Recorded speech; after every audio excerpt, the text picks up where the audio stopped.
नमस्कार। आज हमारे पास एक बड़ी प्रेरणा देने वाली कहानी है। इसका शीर्षक है असफलता से सफलता की उड़ान। ये कहानी है राजेश नाम के एक लड़के की, जो बहुत ही मुश्किल हालात, घोर गरीबी से निकला और फिर शिखर तक पहुंचा। आज हम इसी कहानी पर थोड़ी गहराई से बात करेंगे।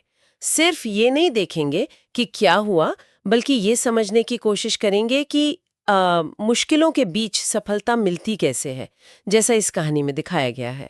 हम राजेश के बचपन को देखेंगे, जो चुनौतियां उसने झेलीं, फिर शहर में उसका संघर्ष और वो पहली बड़ी नाकामी भी। हाँ, और ये कहानी पता है क्यों खास है? क्योंकि ये सिर्फ कामयाबी के गीत नहीं गाती।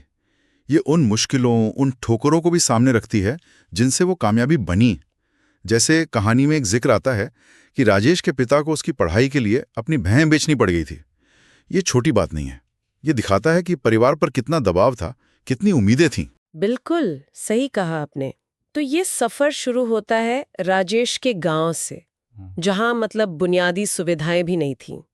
कहानी में बताया गया है कि वो नंगे पैर स्कूल जाता था, रोज कई किलोमीटर चलकर। ये सिर्फ गरीबी दिखाना नहीं है, शायद यहीं से उसके अंदर वो जिद आई होगी कुछ करने की। हाँ, लगता तो यही है। और ये जो शुरुआती मुश्किलें थी ना, इसी ने शायद उसके इरादे को फौलादी बनाया। 10वीं के बाद शहर जाना, वहां गुजारा करने के लिए सोचिए एक होटल में बर्तन मांजना और साथ साथ पढ़ना। ये सिर्फ एक स्ट्रगल की कहानी नहीं है। ये दिखाता है कि साधन कम थे पर लक्ष्य आंखों से ओझल नहीं हुआ। कहानी में जोर इस बात पर है कि उसके पास खोने को कुछ था ही नहीं सिवाय अपने सपनों के। फिर आता है वो पॉइंट, वो मोड़, जहां इंजीनियरिंग की प्रवेश परीक्षा में वो पहली बार फेल हो गया। ये सिर्फ एक इम्तिहान में फेल होना नहीं था। मुझे लगता है ये उसके लिए उसके परिवार के सपनों पर एक बड़ी चोट जैसा रहा होगा। शायद उसे लगा हो कि पिता का त्याग बेकार चला गया है। बिल्कुल। लेकिन यहीं पर कहानी एक बहुत ही दिलचस्प मनोवैज्ञानिक पहलू दिखाती है।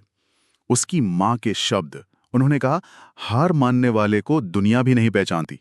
जो बार बार गिरकर उठता है ना, उसे भगवान भी सलाम करते हैं।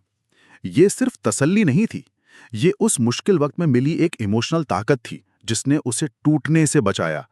कहानी शायद ये बता रही है कि अंदर की हिम्मत तो चाहिए ही, पर बाहर से मिलने वाला सहारा, खासकर ऐसे नाजुक वक्त पर, कितना जरूरी हो जाता है। और देखिए, उसने फिर कोशिश की और सफल भी हुआ। देश के एक बड़े इंजीनियरिंग संस्थान में दाखिला मिल गया। लेकिन कहानी वहां भी नहीं रुकी। वहां भी पैसों की तंगी थी, तो पढ़ाई के साथ साथ काम करना पड़ा। ये दिखाता है कि सफलता कोई आखिरी मंजिल नहीं है, ये तो एक सफर है जिसमें नई चुनौतियां आती ही रहती हैं। और एक बात और, ये जो लगातार संघर्ष चल रहा था ना, ये उसे सिर्फ किताबी ज्ञान नहीं दे रहा था, ये उसे जिंदगी के लिए तैयार कर रहा था, प्रैक्टिकल बना रहा था।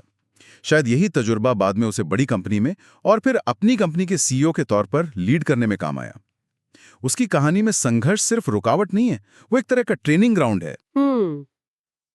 तो हमने देखा राजेश का पूरा सफर। गांव का वो लड़का जो नंगे पैर स्कूल जाता था, वहां से करोड़ों की कंपनी का सीईओ बना। और फिर कहानी का एक और बहुत जरूरी पहलू सामने आता है, उसका अपनी जड़ों की तरफ लौटना। उसने अपनी पहली कमाई से गांव में एक स्कूल बनवाया। हाँ, और ये सिर्फ कोई दान या चैरिटी जैसा नहीं लगता। कहानी इसे ऐसे दिखाती है जैसे ये उसकी यात्रा का एक स्वाभाविक अगला कदम था।